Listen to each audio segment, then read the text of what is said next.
Now, we're steadily getting closer to our final design for our front page header. But one of the things that you notice is that our download buttons still look extraordinarily out of place. They don't look like they've been styled at all, even though they are using Bootstrap. So in this lesson, I want to talk about another Bootstrap component, which is the Bootstrap button. Now, if you head over to the documentation for the Bootstrap buttons, so just go to Documentation, Components, Buttons, then you can see that there's a whole bunch of buttons that we can choose from. And they come with the Bootstrap palette, which allows you to simply use one of these classes, for example, button-primary for a blue button and button-warning for a yellow button, etc. Now, there's also other types of buttons. For example, you can have outline buttons, which become filled in as you hover over them, which looks pretty nice. Now, you can also have larger or smaller buttons, or buttons that take up the entire width of the parent. Now, because we've seen this before and we played around with this in a previous lesson, I want you as a challenge to add a dark and light button to style our download buttons here. And it should look somewhat like this as the final outcome. So these are large buttons, and the left one is dark and the right one is a outlined light button. So pause the video and see if you can complete that challenge with the help of the Bootstrap documentation. All right, so how did that go? All right, so let's head into Atom and let's find the relevant section first. So here is our title section with our little comment here, and we've got our two download buttons. Now, they are button elements of type button. So all we need to do here in order to implement these Bootstrap styles is just to add a class. So after the type, I'm going to add a class, and the first one to make it into a Bootstrap button is btn. And the next one specifies what type of button I want. So the left one, I wanted a dark button, and that's filled in already. So I will go for the button dark, so btn dark. So let's hit save and let's check to see if we got what we wanted, which looks pretty close, right? And then the next one we wanted was a light outlined button for the one on the right. So let's scroll down to the outline buttons and let's find that light one, which is almost imperceptible because the background is white, but we can see it when we hover over it. So this is the one that we're looking for. And this requires the class button outline light, which is a little bit longer. So let's head over here and again add another class, and this one is btn-outline-light. Hit save and refresh, and we've now got our button styles down. Now you notice that we specified that we wanted the larger buttons here. So let's head into Bootstrap again and look at the sizes section of the button component. And you can see that just by simply adding a class called button-large or button-small, we can change the size of our buttons without touching the CSS. So let's go and add yet another class to our button, which is btn-large or LG, both of them. And let's hit save. Let's head back and refresh, and now we've got some lovely Bootstrap buttons, making our website look a lot nicer than before. Now, one thing you might notice that I've got here in our final version of the website that we don't yet have over here are these pretty little glyphs or icons on the left of our download buttons. Now, these things come from a website called Font Awesome, and it is really, really awesome. And the reason is because they have over 900 icons, which are free for commercial use. And they have a really, really generous license, which means that the icons are open source and completely free for use in any of your websites. So head over here, and we're going to go over to the icon section in order to try and find our Apple and Google Play icons. So let's search for Apple, And the first one that comes up is the one that we want. You can see that this is the full vector that they've drawn, and you can see it in the various different sizes or how it looks with different backgrounds.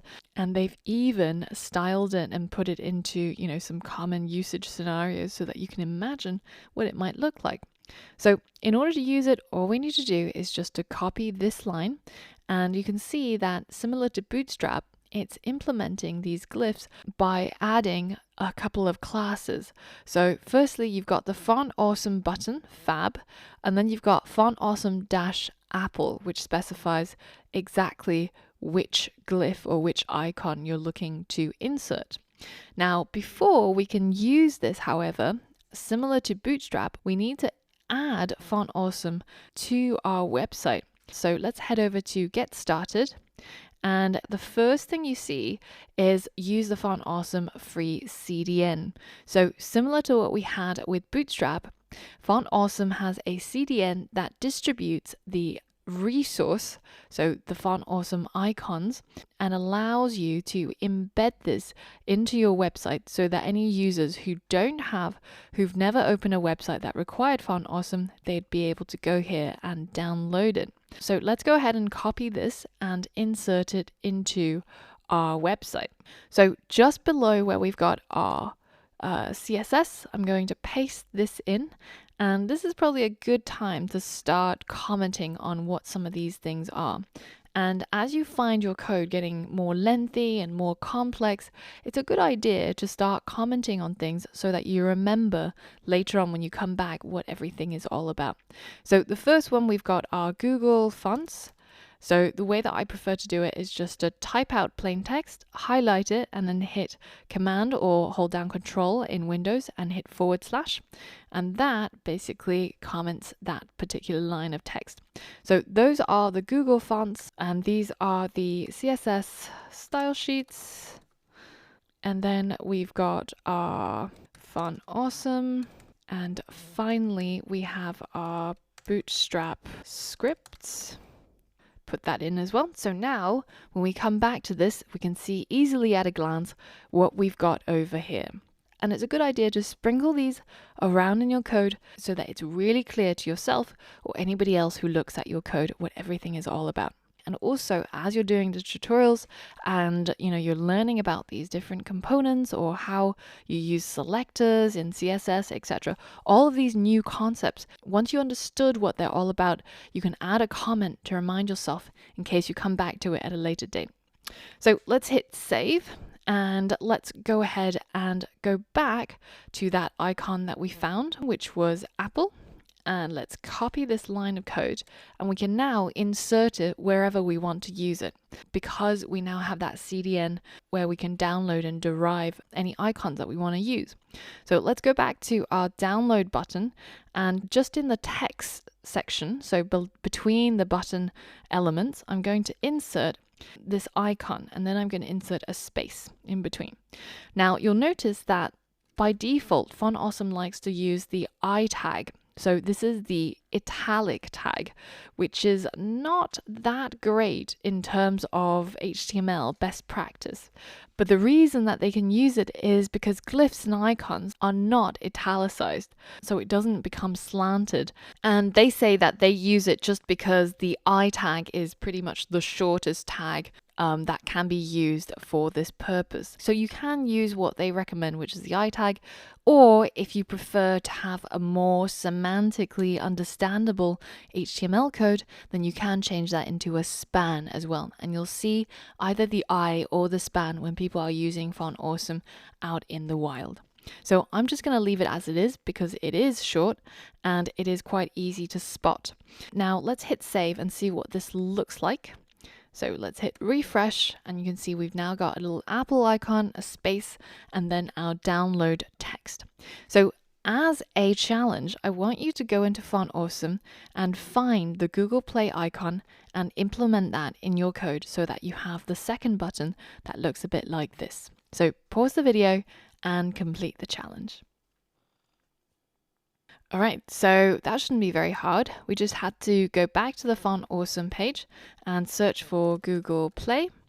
And now we've got our icon showing up, and this is exactly what we want. And we can just copy this line of code and paste it where we pasted our last icon, which is just before the download button.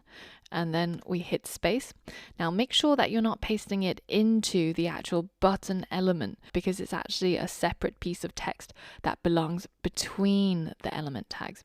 So now let's hit save and let's go back and refresh. We've now got an Apple download icon and a Google Play download icon. So it's looking pretty good so far. Now, in the next lesson, I want to finish styling up the title section of our website so that it looks more like this. Now, if you want to give it a go before I